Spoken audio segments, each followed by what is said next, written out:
Have you ever thought about this while watching this video in the bathroom? What would it be like to go one day without picking up your phone? Now, don't immediately say easy, because the statistics say something else. But we'll get to those statistics in a bit. Be honest, including me. Don't we reach for the screen the second we open our eyes in the morning? Before we even wash our face? Before we look in the mirror? Before our brain is fully awake? The screen. We check it, even if there's no notification because it's not curiosity anymore. Reflex. And reflexes aren't conscious. They're automatic. So let me ask you a more uncomfortable question. The first 5 minutes you check your phone, is that really your choice? Or is it programmed behavior? We'll come back to that. Now, if you're ready, the experiment begins. For 7 days, no social media, no Instagram, no TikTok, no notification sounds, no scrolling, just you, me, and real life. But there's a small detail here. Have you ever wondered why real life feels so boring to most of us? Because real life doesn't produce instant rewards. This is not a motivation video. This is definitely not a let's detox together type of content. This is a tough test. Modern humans are entering a crash test, and most of us will probably quit in the first 24 hours. Why? Because what we call addiction is not weakness. It's a systematic reward loop. Now, day 1 begins. You wake up in the morning. Your hand reflexively reaches for the phone, but the screen is completely empty. No one's sending you requests. No scrolling. No notifications. That little red dot is gone. Now, something very important is happening here. The brain experiences a small shock because the average person spends 2.5 to 3 hours a day on social media, a full 3 hours. But the issue isn't 3 hours. The issue is that those 3 hours are broken up into pieces. Minutes, seconds. That equals about 45 days a year. So every year, 1.5 months. Just scrolling a screen. Think about it. Every single year you threw away 1.5 months of your life with your own hands. If you live like this for 5 years, that's 7.5 months. And in 10 years, that's 15 months. That's more than a year of your life. Now here comes the real question. Did you really spend that time consciously? Or did you not even realize it was being spent? The first hours feel strange, like you're addicted to it. Like cigarettes. Your hand feels empty. Like something is missing. Because what's missing isn't the phone. It's stimulation. The brain keeps demanding dopamine. It waits, but it doesn't come, you resist. Here's another small truth. Social media offers tiny little rewards. A like, a comment, a video, a notification. Each time a tiny good feeling, but fast and temporary. You consume it, and it's gone. Just like sugar. It spikes you up fast and drops you fast. The truth is, the brain loves easy rewards because it wants to save energy, but easy rewards are expensive in the long run. When you reach the second day, the restlessness starts. The reason is simple. The stimulation you're used to is now gone. Short videos. Fast cuts. Constantly changing scenes.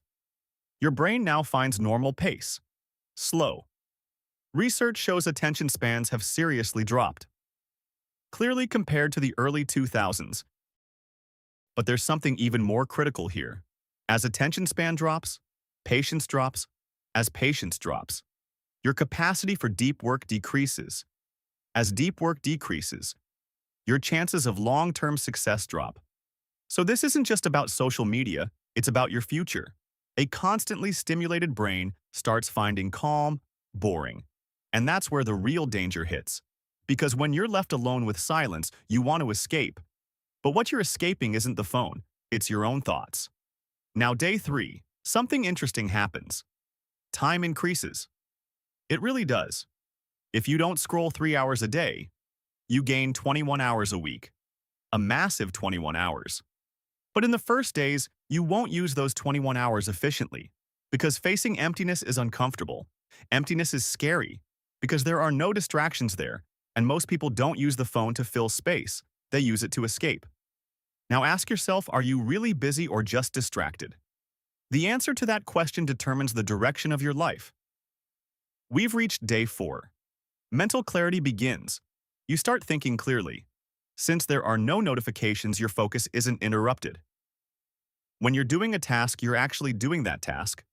It sounds simple, but the effect is huge because when focus increases, time expands, productivity increases, and confidence increases. And there's a financial side to this. Social media doesn't just steal time, it steals money. 2. Ads.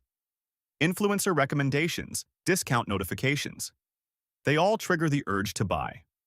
Are you really buying a product because you need it? Or to look like someone else?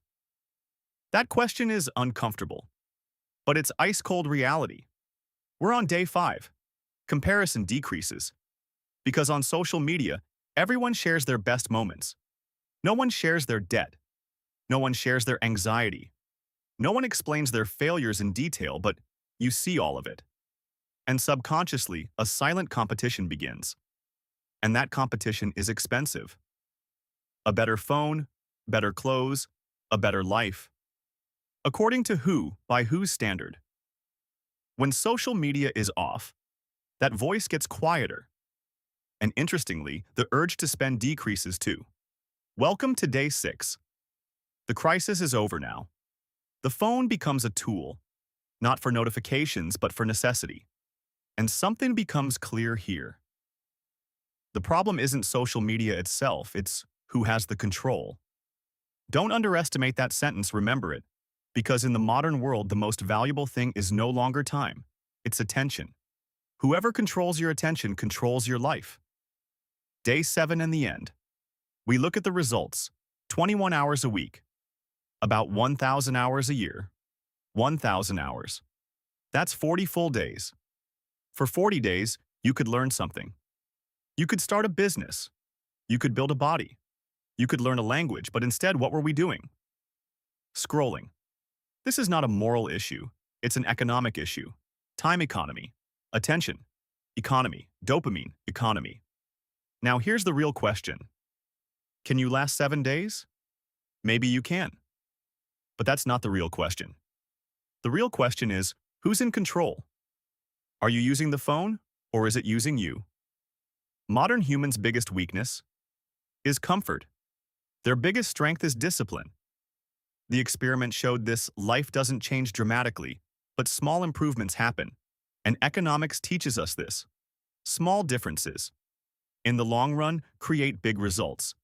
Maybe the point isn't quitting completely. Maybe the point is testing. Maybe the point is proving to yourself that you're not addicted.